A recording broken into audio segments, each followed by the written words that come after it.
Hey everyone, it's Jasha here, just popping in before things kick off to let you know that myself and Micah actually guest starred on the latest Final Draft episode. We talked about the Blair Witch Project and Nightmare on Elm Street, two horror movies that both of us really love, and we had a really fun time. We love the guys over at the Final Draft, they're really awesome. We had them on to talk about the Mysterians a few episodes ago, and if you aren't listening to them, what are you doing?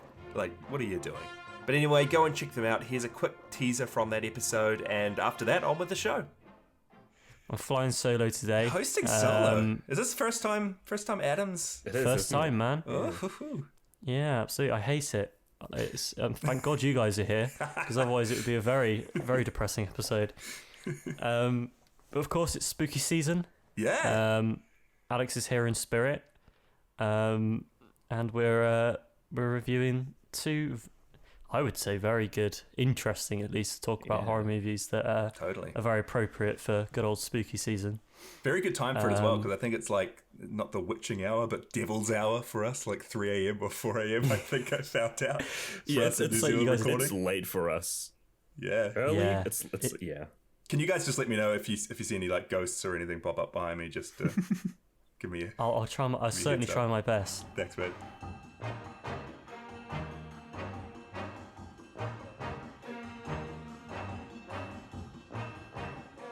You know how you have those memories that you always come back to, like, every so often? Of, like, the randomest things. Like memories? The things that come back into your head that you remember that happened? Yeah. No, you know the Penguins of Madagascar show? Yeah. I remember next to nothing about that show. We loved it. Me and a friend from school were obsessed with Penguins of Madagascar. It's legitimately the best Madagascar material. It is. I remember almost nothing from it except for one joke in one episode where they're making fun of Kowalski. No, they're making fun of Skipper for saying nuclear. And Kowalski's like, no, it's nuclear. And Skipper just keeps saying nuclear. What are you getting to? Do you remember the last few episodes? A couple episodes back with the boys from the Final Draft, Mysterians. Yes. You said nuclear at least 3 times. That's the way to say the word. Nuclear. It sounds like a new power bar. I don't know. A granola bar. I don't know what you're talking about. It's only nuclear. Come over to Is the it warehouse. Nuclear? It's nuclear. You say it like Nuka-Cola. Nuclear threats. Nuclear bombing. Nuclear. It's Who are you supposed to say it? nuclear. Nuclear. Nuclear. Nuclear. Nuclear. That word's nuclear just sounds like a nuclear. Spray some nuclear on this window. Clean it right up. That sounds even worse. Nuclear is way worse. It honestly sounds like a granola bar you'd go and buy when you're going through the warehouse checkout. Hey, I went to speech therapy when I was a kid. So Did you? You know this. I didn't know this. My family brings it up all the time whenever I say things wrong. Apparently I say skull wrong as well. Oh, wait. I need this in a sentence. Give me the title of the 4th Indiana Jones movie. Indiana Jones and the Crystal Skull. Now, you purposefully tried there. No, that's how I say it. No, when you're not... Okay. I don't necessarily agree, but every time you say it around my family, you say scowl. I don't say skull. I'm not saying I believe this. You're not on their side? On the record, I am not on their side. Off the record. Okay, I say some words wrong sometimes. Scowl. No, scowl. Oh gosh, I'm getting it now. Gosh. I say some words wrong. Like sometimes I say Gigantis when I mean Godzilla, right? But same exact thing. Gigantis. Yeah. Gigantis. No. Gigantis the Fire Monster.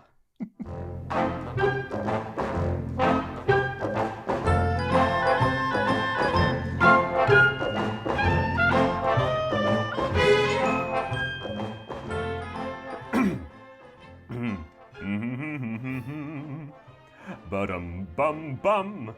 Ba-da-da-da-da-da-da-dum bum. I'm ready. You know what I do put? That's not me usually singing the theme when I introduce the episode. It's Wait, me what? I put the wave file in. Hold on, let me bring this up now. Oh my gosh, you're right. It's not a cappella. But thanks for that. Hey guys, welcome back to Podzilla. Oh no, it's too late. It's too late to be recording an episode. It's nearly 10 o'clock, and at the PM. As opposed to those early morning AM sessions. Yeah. How you doing, dude? Good. Good. Yeah. No, good. Tired. Had a couple late nights. Oh, we can delve into this. Why is that? What have you been doing? Delve into my late nights. I was doing some voice work for a podcast. Oh my gosh. I'm guesting on. Yeah. And we've got neighbors that are a little noisy sometimes. So the best time, it's pretty much why we're recording this so late. The best time to record things if we don't want As external late as noise possible. As late as possible. So I have been playing some video games at night or watching things. And then after that, I've been, doing some recording. That's been good. And I'm watching a new Netflix show called Midnight Mass. I saw that pop up on your Letterboxd. It's pretty cool. What is it? It's just a slow burn horror show about this small town kind of cut off from the rest of civilization. And there's a new preacher who's shown up, and miracles start happening, and crazy stuff start happening about this church and this preacher. And it's like, is it really God or is it something else, something more sinister? Are there snakes in the movie? No, there isn't. That surprises me. Really? Yeah. I thought you'd have your classic preacher, stereotypical, what the heck? You need to get a speech What therapy. did I say? You need to get a speech therapy. Stereotypical. Your stereotypical, wild, outback, over-the-top preacher. Doing some snake handling. Doing some snake handling. Yeah, shouting. No. It's good, though. I'd recommend it. Yeah. How about yourself? Study. I've told you about this. I think you've seen it. I might have told you about this. I've been getting into... there was a Steam game on computer called Hex Cells. You did. I did see this when I was last running your place. It's like hexagonal Minesweeper. Minesweeper? Yeah, Minesweeper. Yeah. I've had so many late nights because I've been watching a YouTube video and I've just had this popped up, and when the video ends, my OCD makes it so I can't. You can't stop playing. I can't stop playing until I finish the level. Yeah. And it gets hard, so I've stayed up half an hour past what I'm supposed to. Half an hour, an hour past what I'm supposed to. Yeah. So look at us, staying up late. Two boys chilling in the basement. But yeah, we're talking about 2 films today. Our first double feature. Yeah. Maybe only. Yeah. We'll see. If some of these Americanizations, if it works that we watch 2 back to back, maybe we will keep doing that, because there's only a few Americanizations to go. I thought there was heaps starting up, but maybe there's only, after these 2, there's probably only 3 or 4 more. Yeah. So we've done 1 so far. Yeah, we did Godzilla King of the Monsters, which is the Americanization of the original Godzilla movie. Yeah. And I think that was beefy enough to warrant its own episode. Yeah, and very well known. I mean, it was the first time Americans or people outside of Japan saw Godzilla. So it's kind of a pivotal point in Godzilla history. Whereas these two, not so much. Neither of them mention Godzilla in the name. No. Even though one of them features... we'll go into it. But the first film is Half Human, the story of the Abominable Snowman. Was the original just called Half Human? And the original was just called Half Human, or Beastman Snowman, initially in Japan. Yeah. But this was released in 1958. This Americanization was released in 1958 in America. The original was in 1955? Yeah. I think that's right. There you go. Look at that. Look at that. And this one was directed by Kenneth G. Crane. Oh, was it though? And Ishiro Honda, or as the film credits him, Inishiro Honda. Inishiro Honda. Apparently, they miscredited him and spelled his name wrong when he did most of the work filming and actually making this movie. Which is crazy to think about. If you guys want to know what the original movie's like, go back to our episode on that. Yeah. It's better than this one. I think I'll just say that. Yeah. Not in the way you'd probably think. No. How should we do this? Do we just cover both of them, or should we do Let's do one at a time. one at a time? Kind of double the speed. Yeah. Get through both of them. Yeah, we'll see. Let's go. You guys already know the story. Bunch of not Everest, snowy mountain people get killed and harassed by Abominable Snowman. Yeah. People go on a journey to find out what happens and find the snowman. Well, the different thing is, and it's a few slight changes, but I think in the original Half Human, this group of friends go out to the Alps. 2 of them go missing. Mm-hmm. And you find out in the original Half Human that one of them died in the avalanche and the other one was taken by the Half Human to be cared for and fed, but then ended up just passing away because of his wounds in the avalanche. Yeah. Whereas this one straight up is just... Everybody dies. Everyone's been killed by this Abominable Snowman, this Half Human. Mm-hmm. And there's a few things like that, right? Like, it's just a bit... I think the main characters who were kind of love interests in the first one and this one, they're... Turn into siblings. Yeah. Yeah. Random changes like that. I think they took out a lot of the tribal scenes in it. Yeah. They took out almost the entirety of the circus. Yeah, the poachers. That were going to try and kill and take the Abominable Snowman to use in a circus. Yeah. The biggest change, though, is that they took out all of the dialogue in the film, Yeah. making all of the dialogue and conversation silent, and instead they put in an almost... What would you call it? Well, I mean, you're right. It's just everything we saw in the original film, which they've recut for this one, it's just got voiceover from these American old dudes just talking about what happened. It's almost not the main story anymore. It's kind of like, it's this wraparound piece. We start off with it, we end with it, and we have little scenes from it interjected throughout the film of just, who is it? Who were they? Good question. So, classic, our main starring man, John Carradine, playing Dr. John Rayburn in this film. Yep. And I guess I'll say the other 3 guys as well. Russell Thorson playing Professor Philip Osborne, who nobody knows these people, and who's who. Yeah. Robert Carnes as Professor Alan Templeton, and Morris Ankrum as Dr. Carl Jordan. Yeah. Biggest one is John Carradine playing the main dude. I think they're all quite, okay, well-known actors around the time. Like, they were in a few big things. I think John Carradine was in, The Bride of Frankenstein and a few old monster movies. Not as main parts, but just showing up in them. Yeah, so the story basically centers around this doctor talking to a couple of his colleagues about this huge discovery that happened about the findings of this... Or they don't know it's the findings of yet. No. He tells the story as it happens of the about, original Half Human. Yeah, but it's about, from the perspective of the Professor Tanaka that worked for him. Yeah. That was there on the expedition. Yeah. So he's heard all this secondhand from Professor Tanaka, and he's just telling his colleagues. He's telling his story to the colleagues, and you get to a few real frustrating hijinks between them. Yeah. Where these 2 other colleagues are genuinely asking questions that they want to know, and the doctor's kind of just brushing them aside because he really wants to tell them the way that he wants to tell the story. You can't jump ahead. It's just crazy because there was parts where he's discussing it with these guys, and one of them is like, so does that mean that Snowman actually had emotions or has an emotional capacity? And the main dude, John Carradine's like, oh, we'll get to that later. I don't want to spoil it for you.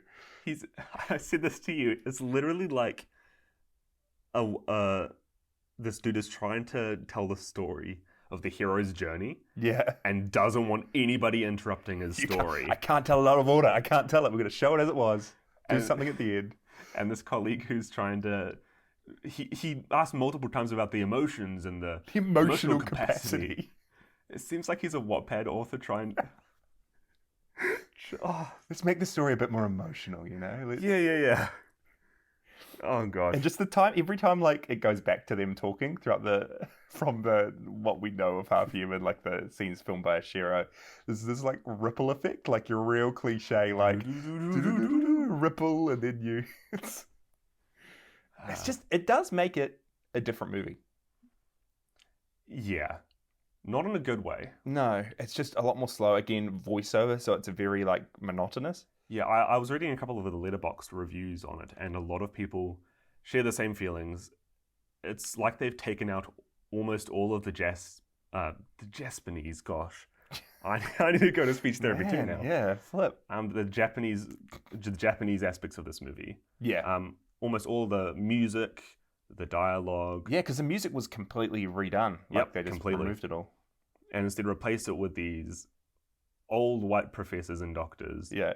Using as much scientific jargon as they can, to the point where me and Jaishu are sitting there, not understanding like a word that these guys are saying. No. And I don't understand how they would have thought this is appealing to American viewers, or really any viewers. Yeah, it's really weird. And the fact that like these 4 guys who are in the film a lot less than the original Japanese cast are the only ones really billed at the start. Like their names come up at the start. Yeah. The director's name comes up, Kenneth's. And no other characters have names in this. They're just like yeah, I've got the Letterboxd list up here. Yeah. The original Japanese cast are like boy and girl, or There's Dr. John Rayburn, Professor Philip Osborne, yada yada yada. The girl, the boy, brackets, her brother. The mountain girl, third skier, Professor Tanaka, Professor Target. mountain tribe leader. Just like the most basic names. So all these characters that at least had some kind of personality or presence in Half Human have just been completely stripped from all that. It's just actually, no, you mentioned a 4th new actor in this. Yeah. There's the proper doctor, like medical doctor. Yeah.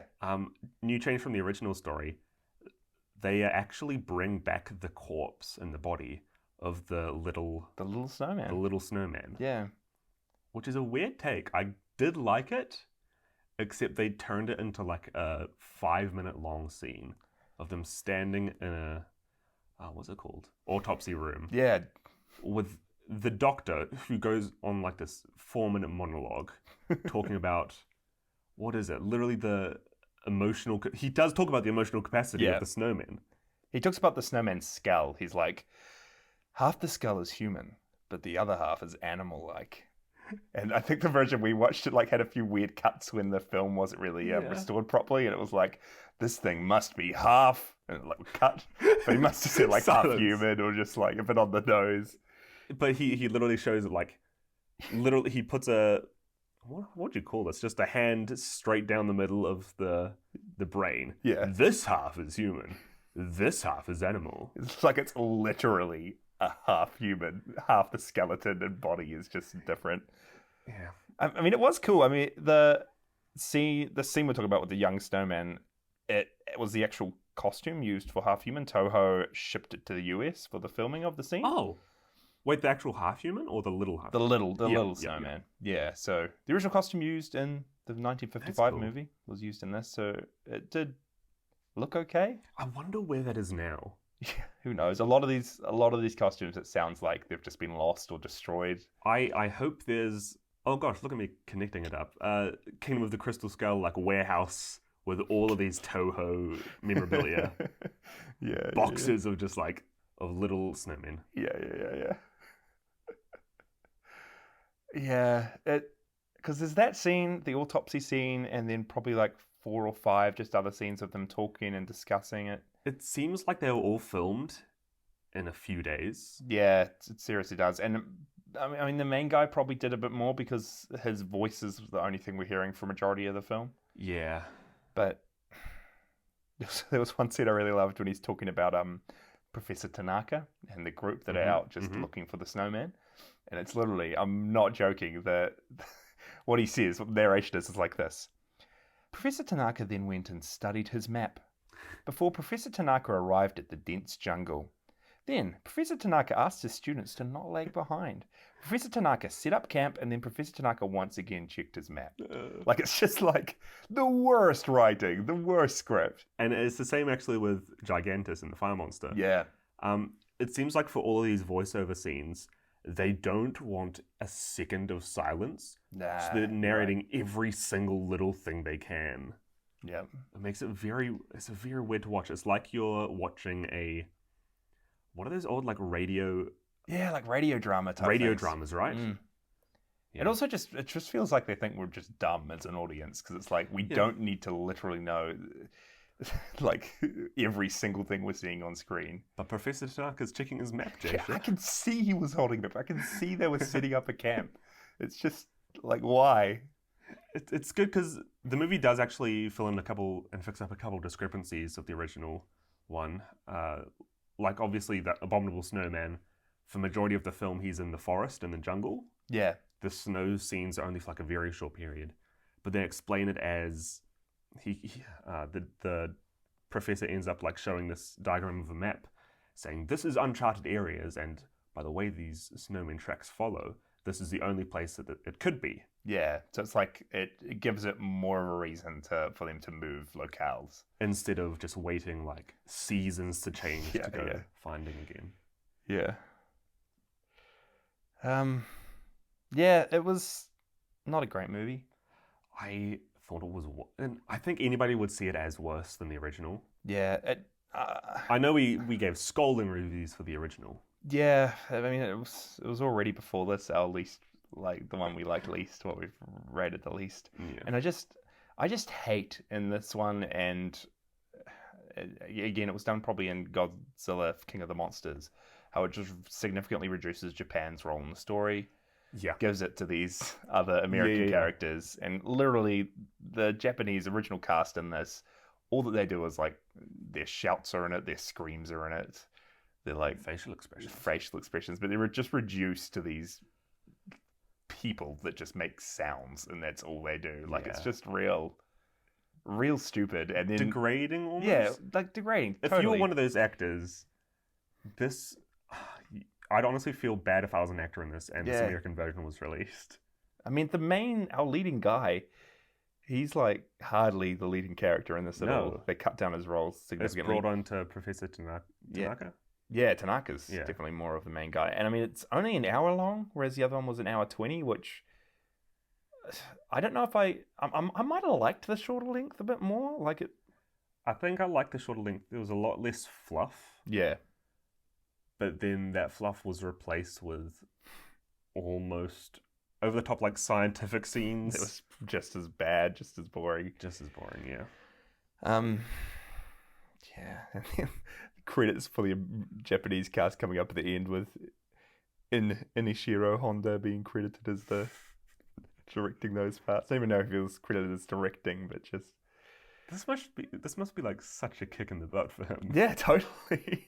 Yeah, guys, since Godzilla King of Monsters did so well, I'm going to give you the privilege of taking my movie, making a good Americanization of it. Yeah. And it shows up with, like, just this dumb scientific few scenes. Yep.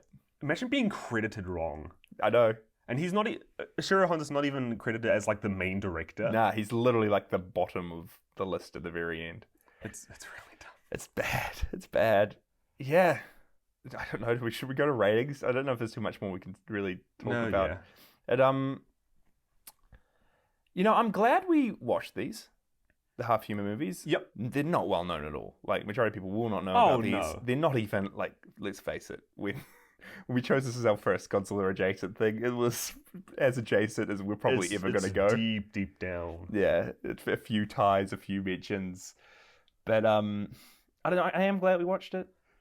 As much as we don't like the movies, we really appreciate the experience of just watching a lot of them. Specifically for the podcast, I think it is cool that like we have seen these Americanizations, and we have seen how America from the get-go has tried to, I guess, use these kaiju movies for themselves, or try to bring these to an American audience. Yeah. And it's interesting to see how well they've turned out.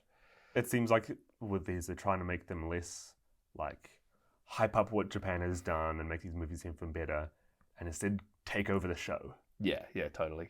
I do have a few pieces of trivia, not much. That's what I was waiting for. Yeah. Something to redeem it. Yeah, let's talk about something.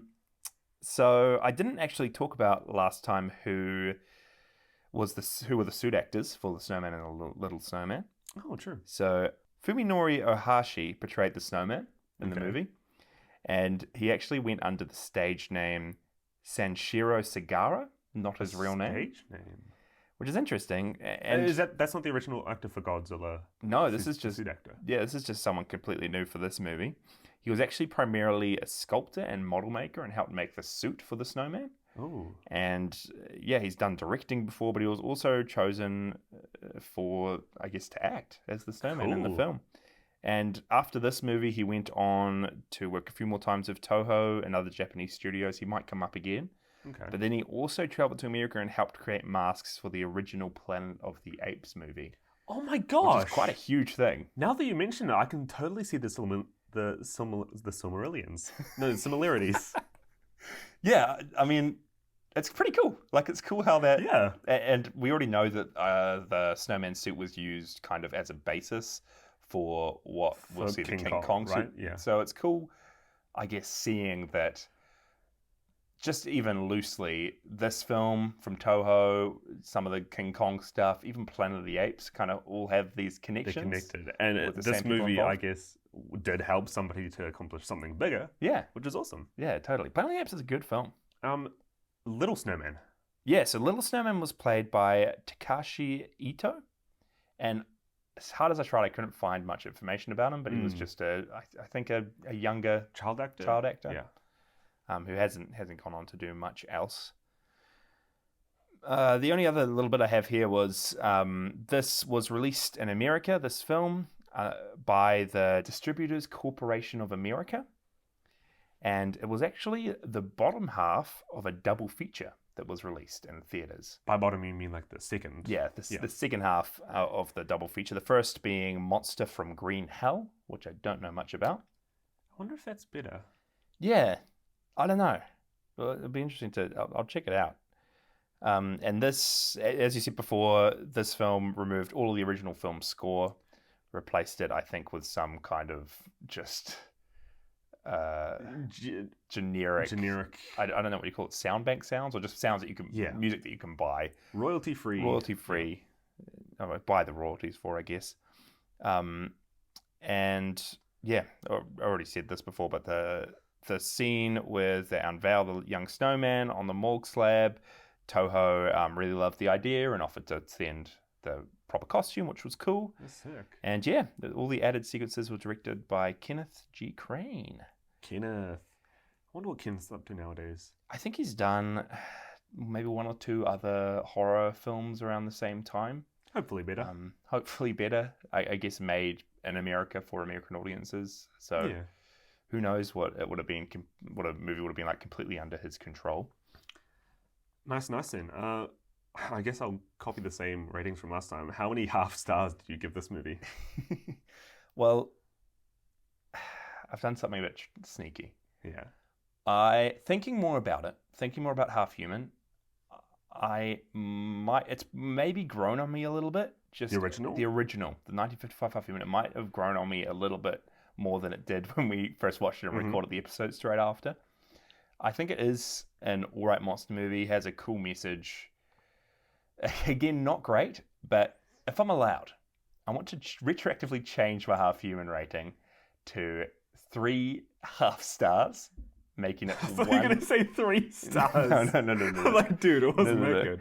I'll change it to 1.5 out of 5 for the Yeah. original Half Human. I'm going to give it this one 1 out of 5, or 2 half humans. 1 star out of 5. No, it's good. Yeah. Like you said with the themes, I think they did change the themes slightly for this movie. Talking more about... the original one was more about like general wildlife and nature. Yeah, and maybe that the Half Human didn't do anything wrong, or in this one he just straight up kills people at the start. Yeah. This one is more like human. This could turn into some sort of monster in the future. It does have capacity for feelings and emotions. Given to us in like a 4-minute monologue scene. You love it. I can't remember what I gave it. Yeah. Honestly, I think I did a really weird rating. I'd probably retroactively give the original a 1. I think that's what you might have given it. Sorry, 2 half humans, half stars. Yeah. I think I'll give this one 1 half. Whoa. Yeah, I'm getting my ratings right. 1 half star. I think this is honestly going to be the worst movie we see out of this whole Godzilla series. Yeah, it was bad. I mean, we had a good time with it. We enjoyed the experience. Yeah, it's not good. Guys, I wouldn't really recommend checking this out. No. I think it's Yeah, very slow, specifically this one more than the other. If you think of the thing is, I was thinking about it. If you think of Godzilla and the type of movies that are surrounded by the Toho kaiju flicks. Toho kaiju flicks, that's the one. I'd think much more of the original Half Human than I would of this voiceover of a silent film. Yeah, totally right. Where the non-voiceover parts are scientific jargon. Yeah. It's just what I'd least expect a Toho movie to be like. That's why it's on the bottom. Yep. No, fair enough. That was Half Human, and that's all that we're going to see of the Snowman. We'll see if we bring it up again, depending on how King Kong looks potentially. But yeah, he doesn't appear anymore. He appears in a spin-off comic, which, depending on how long Podzilla goes for, we will see. But hey, you didn't know if he'll show up in like the modern Godzilla movies. Yeah, the next Godzilla movie, they're just going to choose Snowman as the villain. That's good. Okay, what was our next movie? Yeah, so the next one that we watched, and we did watch these both in one night, which was pretty cool. Yeah. But this was called Gigantis the Fire Monster, released in 1959, and it's an Americanization, or a remake of Godzilla Raids Again. Which you wouldn't think, because there's no mention of fire in any part of the movie. I think there's briefly... I'll go into it later, but it's very brief. Well, yeah. When you originally told me about this movie, I thought Gigantis was referring to Anguirus, the spiny turtle-backed creature that we saw in this movie. Yeah. And I was thinking maybe for the Americanization, they might have given him fire breath to make his moveset a bit more interesting. Because you thought this was going to be maybe a straight-up sequel to Godzilla King of the Monsters? Yes, I thought that, it might have followed the same storyline. What's his name in the original? Steve Martin? I thought Steve Martin might have even appeared in it. Yeah. That was not correct. No. But, I mean, in terms of, I guess, as far as Americanizations go or remakes go, this is the closest to, I think, what the original film was like out of the ones we've seen so far. Absolutely. Not much was changed. After seeing it, I could not pinpoint any one thing that was taken out. No, I think... That's how similar it felt to me. Yeah, I think like all the footage is there, maybe a few things, but it's just... I think it's more changed in how much narration has been edited. Yeah. And narration? What's happening with words for us tonight? Wait, say that again? Narration? Is it? Does narration have 3 or 4 syllables? Narration? Oh, guys, never again at 10 p.m. Never again, 10 p.m. Yeah, so there's added voice work, let's put it that way. No added scenes. No, and it's just been all redubbed, I guess, in English, which is better than just being told about or voiced over by another new English character. There's no English characters. There's no... No, they didn't American self-insert any American characters into it. And it did stay pretty true to, I guess, the story and the message of the original one. I will take back my previous statement. It did stay true to the message, except for the few new scenes that they actually did add in that I just remembered. Yeah. Do you want to do a plot recap? I know. Oh, gosh. Very basic plot recap. A new Godzilla returns. Gigantis. Oh, gosh. Yeah, so in the original, there was not a courtroom sequence, a group sequence where Dr. Yamane, whoop whoop, good character, had a projector and showed some footage of the original Godzilla movie to these new people. Kind of a recap of the first movie for this sequel that happened.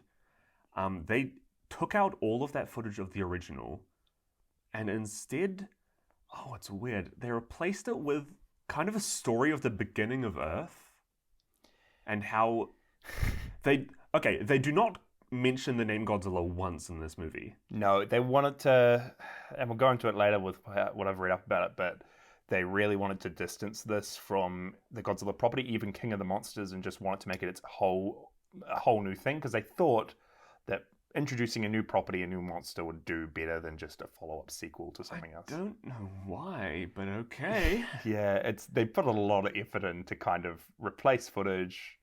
Well, because what it is, Yamane's talking is like, this is a footage of the beginning of Earth. It's like science has actually been able to create what the beginning of the Earth looked like. Does he say that? Something like that, like science people. Yeah. No, they show footage of, and this is why it's called Gigantis the Fire Monster. Yeah. Of these fire beasts growing up from the fire. It was like birth. they were created in fire, they ate fire, they became fire. It's just... And it shows just a bunch of creatures and monsters, actually. I was actually quite impressed by this part.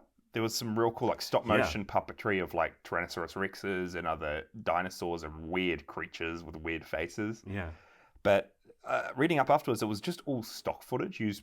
Oh, are you serious? Yeah, which they used it. from other American science fiction films that were released around the time.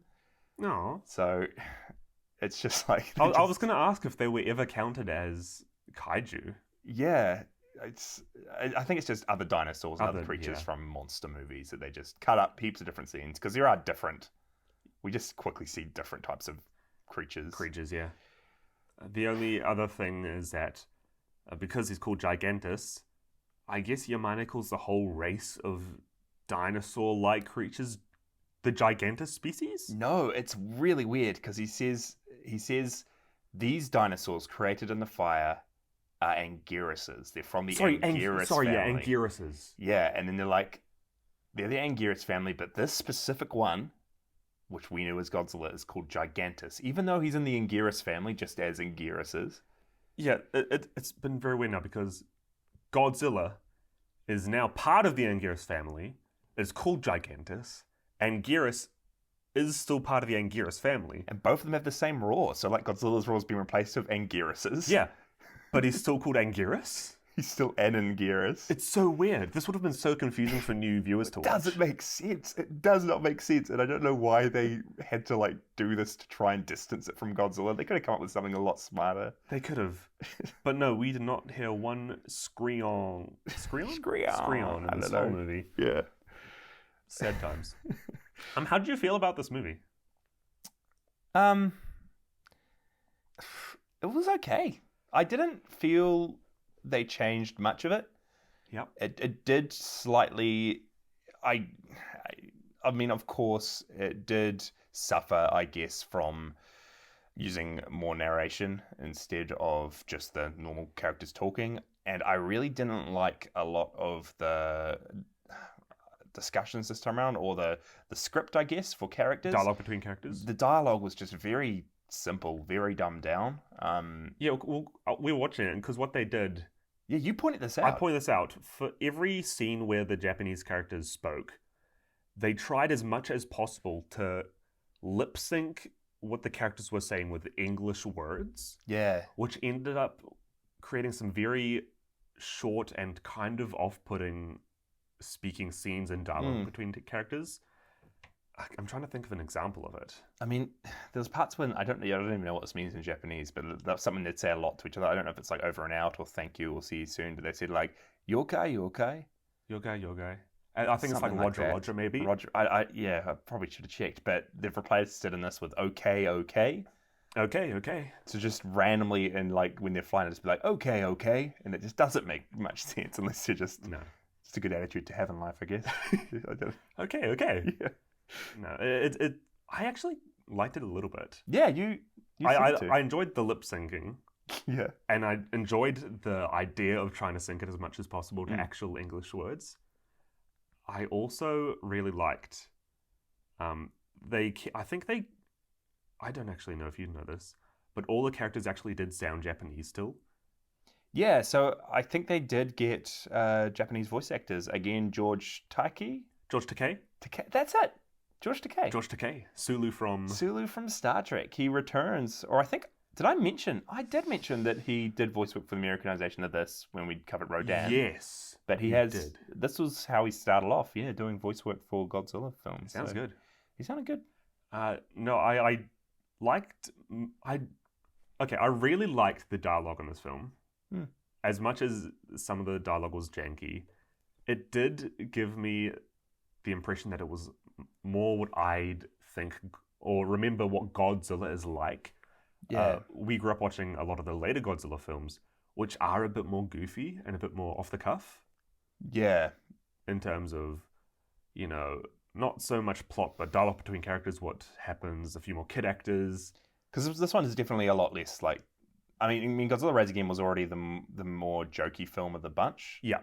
But this one even dials back how depressing the original was and how full on the situation is a lot more, as to when you'll just have some straight up jokes, some nice, I guess, romantic banter between the Oh, there's leading one two. scene where the leading characters are on a balcony Yeah. in the first movie. I'm trying to remember what they say.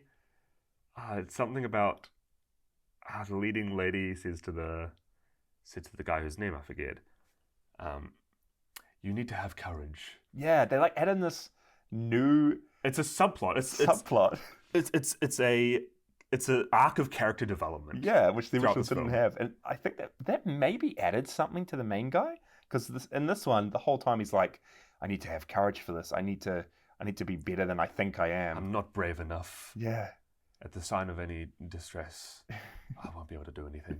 And then it actually comes full circle with, I guess, at the end, he ends up being the one who buries Godzilla in the rock. Or did he? Or is it our other character? I think a bunch of people do. Yeah, but he's part of the group that, I guess, he was brave in the end. He was brave. And they cut wasn't back. He was. And they cut back to that balcony scene and have some kind of wrap up for that as well, which was nice. No, and I know there are more. There are a bunch of just really funny sequences of dialogue that come from trying to change the actual dialogue to fit that.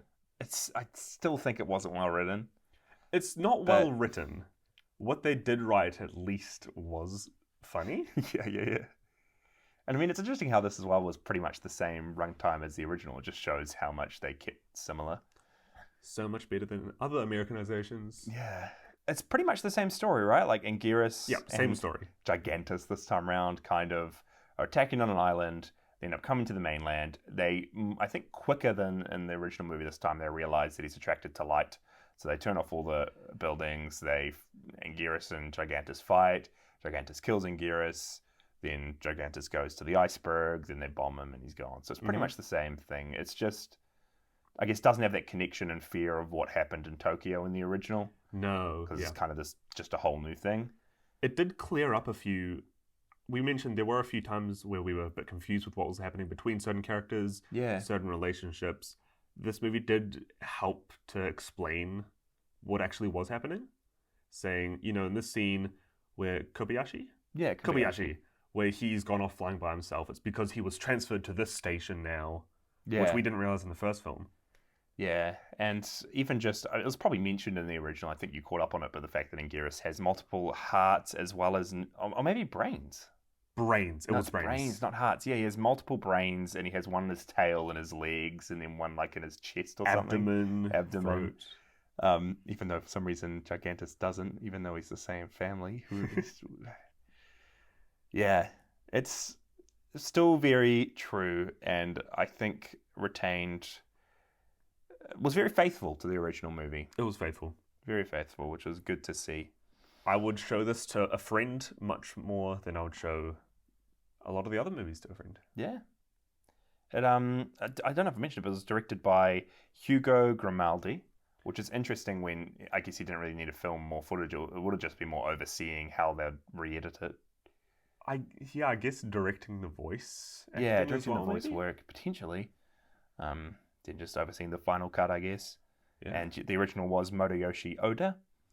I do have a bit more trivia for this one. It's a few Okay. interesting things. So, the reason why the name of Godzilla was changed to Gigantis was actually not a copyright issue, which is what people thought it was for years. They couldn't get the copyright. This Americanization was given the go-ahead by Toho. Yeah, it was. That blows my mind to me, because Godzilla was already doing well in the States by this point.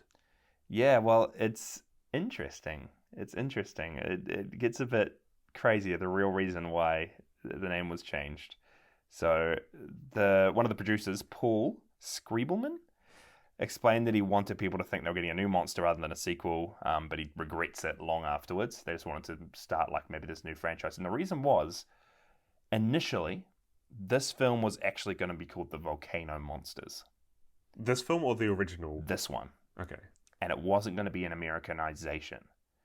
So the rights to the original Godzilla Raids Again were bought from Toho by a company that planned to use only the special effects footage, the monster battles and things like that. None of the actual characters or humans. Wait, how? Oh, by characters you wouldn't mean Godzilla. No. So use the kaiju and just none of the human characters. It was going to be called the Volcano Monsters, and they were actually going to film a whole new story around it. They were going to add additional special effects. They were going to film complete new, main unit footage. But before the project could be completed, the production company went out of business. No! Then the rights were picked up by Los Angeles entertainment attorney Paul Scribelman, who we've heard from before, and he arranged to have the film edited and dubbed, changed the name to Gigantis, and released it under Gigantis the Fire Monster. And again, this one was prepackaged as a double feature when it was released, with teenagers from outer space. Whoa! So Godzilla King of the Monsters had an official proper big release just by itself, and it feels like these two are just tagged on to other things because they didn't turn out as well as they would have hoped. It just seems crazy that he would have tried to pull a hat over? What's that phrase? Pull a hat trick? I don't know. No. What's that phrase like? Pull the wool over your eyes? Pull the wool over the... That's a great saying. So he tried to it's where they try to pull the wool over the audience's eyes and trick them into seeing a Godzilla movie. Yeah. The original idea for it, the Volcano Monster, sounds like an interesting movie. I mean, just using the fight scenes, and the premise for this one was actually the premise for this one oh no, was actually going to be that some explorers or scientists find a Tyrannosaurus Rex, a T-Rex, and an Ankylosaurus in a volcanic cave. And they awaken. Both of them? Yeah, they both awaken, start fighting, and then I think it was going to be based around American characters, and then the fight scenes were actually going to be re-edited so it looked like they were fighting in America in the end. Oh. So... I would have liked to see that. It's an interesting idea, right? Recutting around things and creating a complete new story from certain special key effects. scenes. And Toho were very, very on board with this idea. I think they liked it a lot more. They liked the idea of it a lot more than just making an Americanization. Yeah. So they sent the original Godzilla and Anguirus suits to Hollywood to allow them to film new scenes, new fight scenes with the monsters. But again, the production was closed down and the monster suits were eventually lost, the original ones. I bet you they stole them.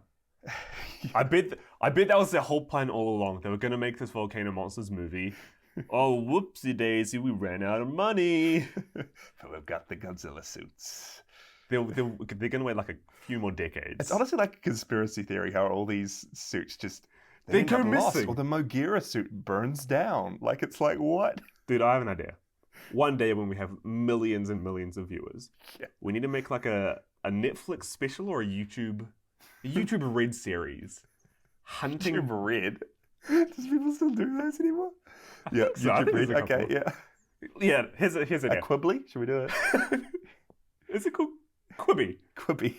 What was that like one when you watch it on your phone? All of them a portrait? I think it's Quibi. Who knows? Let's make a Quibi series.